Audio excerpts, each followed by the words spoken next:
एक सवाल जो इतिहासकारों को हमेशा से फैसिनेट करता रहा है, इतना शक्तिशाली, इतना अमीर मुगल साम्राज्य आखिर खत्म कैसे हो गया?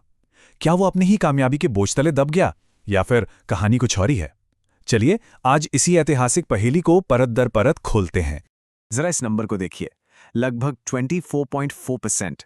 ये उस वक्त की दुनिया की पूरी जीडीपी में मुगल साम्राज्य का हिस्सा था। मतलब हम एक ऐसे एम्पायर की बात कर रहे हैं जिसकी दौलत और ताकत का कोई हिसाब ही नहीं था। और यही बात उनके पतन को इतना बड़ा सवाल बना देती है कि कोई इतनी ऊंचाई से गिर कैसे सकता है। ये तस्वीर सिर्फ एक शाही दरबार की नहीं है, ये एक सेंट्रलाइज्ड पावर का सिंबल है, जहां हर फैसला दिल्ली से होता था। ये एक ऐसा सिस्टम था जो सदियों तक बहुत कारगर रहा, लेकिन अब हम देखेंगे कि इसी सेंटर में दरारें कैसे पड़नी शुरू हुईं। तो सवाल ये ही है, आखिर हुआ क्या था? ये सिर्फ एक साम्राज्य के खत्म होने की कहानी नहीं है, ये कहानी है पावर के बदलने की, और इस बात की कि हम इतिहास को देखते और समझते कैसे हैं। तो ये है हमारा रोड मैप। हम दो मेन थियरीज को देखेंगे। पहली कि साम्राज्य अपनी ही अंदरूनी कमजोरियों की वजह से ढह गया, और दूसरी कि ये पतन नहीं बल्कि एक बदलाव था जिसने नई ताकतों को जन्म दिया। चलिए पहली थ्योरी से शुरू करते हैं, जिसे इतिहासकार अलीगढ़ स्कूल के नाम से जानते हैं। इनका मानना है कि मुगलों का पतन किसी बाहरी हमले की वजह से नहीं बल्कि अंदरूनी दिक्कतों की वजह से हुआ। ये एक ऐसी कहानी है जहां साम्राज्य को धीरे धीरे एक सिस्टम की बीमारी खाए जा रही थी। ये जो कोट है ये इस ट्रेडिशनल नज़रिए को बिल्कुल साफ कर देता है।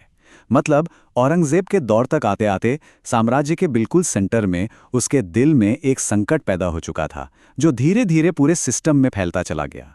तो अलीगढ़ स्कूल के हिसाब से असली विलन कोई एक बादशाह या कोई जंग नहीं थी, प्रॉब्लम सिस्टम के अंदर ही थी, खासकर एडमिनिस्ट्रेटिव और इकोनॉमिक सिस्टम में। उन्होंने दो बड़े संकटों की बात की, जागीरदारी संकट और कृषि संकट।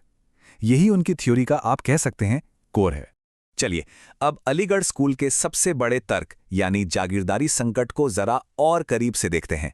ये कहानी है कि कैसे मुगल साम्राज्य की जो प्रशासनिक रीढ़ की हड्डी थी वही टूट गई। अच्छा, इसको समझने के लिए पहले मनसबदारी सिस्टम को जानना जरूरी है। सोच लीजिए कि ये एक तरह का रैंकिंग सिस्टम था, जहां अधिकारियों को उनकी हैसियत और मिलिट्री जिम्मेदारियों के हिसाब से एक रैंक दी जाती थी। कह सकते हैं कि यह साम्राज्य का स्टील फ्रेम था। अब सवाल यह कि इन मनसबदारों को सैलरी कैसे मिलती थी? कैश में नहीं, उन्हें मिलती थी जागीर, यानी जमीन का एक टुकड़ा जहां से वो टैक्स वसूल कर अपना वेतन और अपनी सेना का खर्च निकालते थे। यही था जागीरदारी सिस्टम, और यहीं से संकट की शुरुआत होती है। इस चार्ट को देखिए। औरंगजेब के लंबे शासनकाल, खासकर डेक्कन कैंपेन्स की वजह से मनसबदारों की संख्या लगभग दोगुनी हो गई, 8,000 से बढ़कर 14,000 से भी ज्यादा। अचानक सैलरी पाने वालों की लाइन बहुत लंबी हो गई थी, लेकिन जमीन तो उतनी ही थी। और प्रॉब्लम सिर्फ गिनती की नहीं थी, असमानता की भी थी। सोचकर देखिए, 8,000 से ज्यादा मनसबदारों में से सिर्फ 445 टॉप के नोबल्स के पास 60% से ज्यादा रेवेन्यू का कंट्रोल था। इस वजह से अच्छी जागीरों के लिए जबरदस्त होड़ और इनसिक्योरिटी बढ़ गई। तो हुआ ये कि एक विशियस साइकिल, एक दुष्चक्र बन गया। ज्यादा मनसबदार मतलब जमीन पर ज्यादा प्रेशर, अच्छी जागीरों के लिए मारामारी, अपना टारगेट पूरा करने के लिए जागीरदार किसानों को निचोड़ने लगे, और नतीजा बड़े बड़े कृषि संकट और विद्रोह, जिसने साम्राज्य को अंदर से बिल्कुल खोखला कर दिया। लेकिन क्या कहानी सिर्फ इतनी ही है? अब आते हैं दूसरी थ्योरी पर, जिसे रिविजनिस्ट या संशोधनवादी नजरिया कहते हैं। ये इतिहासकार कहते हैं कि रुकिए, ये सिर्फ पतन नहीं बल्कि एक बहुत बड़े बदलाव की कहानी थी। मराठा विद्रोह को देखने का तरीका इस बहस को एकदम साफ कर देता है। देखिए, अलीगढ़ स्कूल इसे मुगल अत्याचार के खिलाफ एक किसान विद्रोह की तरह देखता है, लेकिन रिविजनिस्ट इसे एक अलग ही एंगल से देखते हैं। उनके लिए ये एक स्टेट फॉर्मेशन का प्रोसेस था, जहां मराठा जैसी ताकतें मुगल सेंटर की कमजोरी का फायदा उठाकर अपनी शक्ति बना रही थीं। रिविजनिस्ट इतिहासकारों का तर्क ये है कि जब दिल्ली की सत्ता कमजोर पड़ रही थी, तब प्रांतों में यानी एम्पायर के किनारों पर नई एनर्जी पैदा हो रही थी। सेंटर के कमजोर होने से कोई खालीपन नहीं आया, बल्कि रीजनल ताकतों को उभरने का मौका मिला। तो आइए देखते हैं कि यह जमीन पर हुआ कैसे।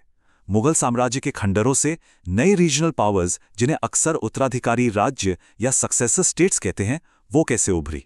ये टाइमलाइन दिखाती है कि कैसे पावर दिल्ली से बाहर खिसक रही थी। औरंगजेब की मौत के बाद तो जैसे बाढ़ आ गई। अवध, बंगाल, हैदराबाद जैसे सूबों के गवर्नर सिर्फ नाम के लिए मुगल थे, पर असल में वो आज़ाद शासक बन चुके थे। और 1739 में नादिर शाह के हमले ने तो ये पूरी तरह साफ कर दिया कि दिल्ली के बादशाह के पास अब कोई ताकत नहीं बची है। और इसका तरीका बड़ा सीधा था। रीजनल शासकों ने टैक्स का पैसा दिल्ली भेजना बंद कर दिया और उसे अपने पास रखने लगे। उन्होंने अपना खुद का बेहतर एडमिनिस्ट्रेशन बनाया। इससे हुआ ये कि दिल्ली का शाही खजाना खाली होता गया और सेंटर की ताकत खत्म होती गई। तो अब हमारे पास दो कहानियां हैं, एक अंदरूनी सड़न की और दूसरी रीजनल उभार की। तो सच क्या है? ज्यादातर मॉडर्न इतिहासकार मानते हैं कि सच्चाई इन दोनों के बीच में कहीं है। असल में ये दोनों थ्योरीज एक दूसरे की दुश्मन नहीं हैं, वो एक ही सिक्के के दो पहलू हैं। जो सेंटर में संकट पैदा हुआ, जैसा अलीगढ़ स्कूल ने बताया, उसी ने रीजनल ताकतों को उभरने का मौका दिया, जैसा रिविजनिस्ट बताते हैं। एक के बिना दूसरा शायद मुमकिन ही नहीं था। तो आखिर में ये हमें एक बड़े सवाल पर लाकर छोड़ देता है, क्या मुगल साम्राज्य का अंत एक नाकामी थी या फिर ये एक जरूरी बदलाव था जिसने आधुनिक भारत के राज्यों की नींव रखी? ये एक ऐसा सवाल है जिस पर इतिहासकार आज भी बहस करते हैं।